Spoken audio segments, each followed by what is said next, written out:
ang mga Sabra light tanks ng Philippine Army ay dapat pang dagdagan ayon sa mga eksperto. Sa panahon nga raw po ngayon, sa estado ng ating bansa ay kailangan ng Pilipinas ang mga moderno at malalakas na mga tangke. Yan ang pag-uusapan natin, pero bago yan, kung bago ka lang sa aking channel, huwag mong kalimutang mag-like, subscribe at i-hit mo na rin ang notification bell button para lagi kang updated sa mga bagong videos natin.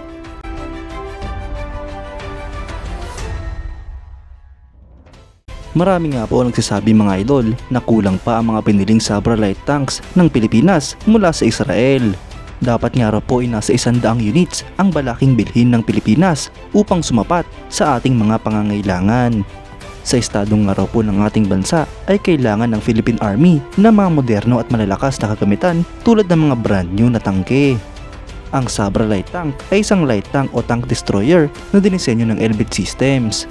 Ito nga po ay meron dalawang variants. Una dito ay ang Ascod 2, ang ikalawa naman ay ang Pandor 2. Ang tangking ito mga idol ay may bigat na 30 tons, may haba nga po itong 7.6 meters, width na 3.4 meters at height na 3.67 meters. Ang armor naman nga po nito ay Stanag 4569 level 4 ballistic protection, habang ang main armament naman ay isang 105mm Elbit Systems Land 105mm rifled gun. Secondary armament naman ito, ang FN Mag 7.62x51mm nito. Ang makina nga po nito ay diesel engine na nagpo-produce ng 720 horsepower. Habang ang suspension naman ay torsion bar at ang maximum speed ay 72 km/h. Ang Pilipinas lamang mga idol ang natatanging operator ng Sabra light tank. Ang Elbit Systems nga po ang nanalo sa light tank acquisition project ng Philippine Army. Base nga po sa original na requirement ng Philippine Army ay nananawagan ito sa 144 na mga light tanks o tank destroyers. Base nga po sa kasalukuyang kontrata, ang Elbit Systems ay magsusupply lamang ng 18 light tanks na naka-track configuration base sa Ascod 2 platform. Idagdag pa nga po dito ang isang command vehicle, isang recovery vehicle at 10 wheeled tanks na mga Pandor 2 platform. Ang Philippine Army's Armor Division ay formal na nag-anunsyo na nakatanggap na ng isang Sabra light tank noong December 23, 2022. Ito nga po ay formal na dinisplay noong 87th anniversary celebration ng Armed Forces of the Philippines sa Camp Aguinaldo. Base nga po sa original na delivery plan, ang Elbit Systems ng Israel ay dapat makapag-deliver ng mga tangke bago matapos ang taong 2023. Ito nga po ay para sa ikalawang batch na mga light tanks na binili ng ating bansa. Sunod nga po dito ay sa 2024 na kung saan magdi-deliver pa ng mga karagdagang tangke. Ang Elbit Systems ng Israel ay nagpo-produce ng Sabra light tank na naka-track o wheeled configuration. Ito nga po ay isang defense manufacturing company na nakabase sa Israel.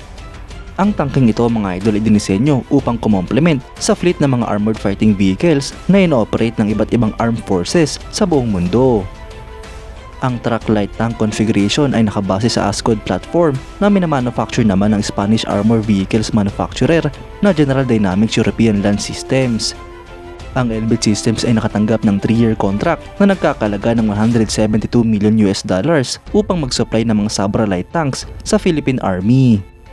Ang wheeled light tank configuration naman ay nakabase sa 8x8 wheeled Pandor 2 platform na sinusupply naman ng Czech Military Vehicles Exporter na Excalibur Army. Mga idol, kailangan nga po talaga ng ating bansa ang mga karagdagang brand new at malalakas na mga tangke.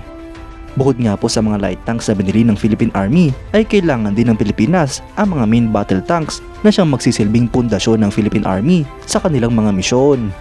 Karamihan nga po sa mga bansa sa buong mundo ay meron ng mga main battle tanks at ang Pilipinas ay napag-iiwanan na. Hayaan nga po natin ang Department of National Defense at Armed Forces of the Philippines na tugunan ang problemang ito. At baka sa mga susunod na acquisition project ay magkaroon din ng karagdagang pagbili sa mga light tanks o di kaya sa mga main battle tanks. Kayo mga idol, anong masasabi nyo? Comment down below for your thoughts and opinions. At yan nga lang po ang pag-uusapan natin ngayon mga idol. Maraming salamat sa panonood. Huwag nyo rin kalimutang mag-like at subscribe bilang suporta sa ating channel. Mabuhay kayo mga idol!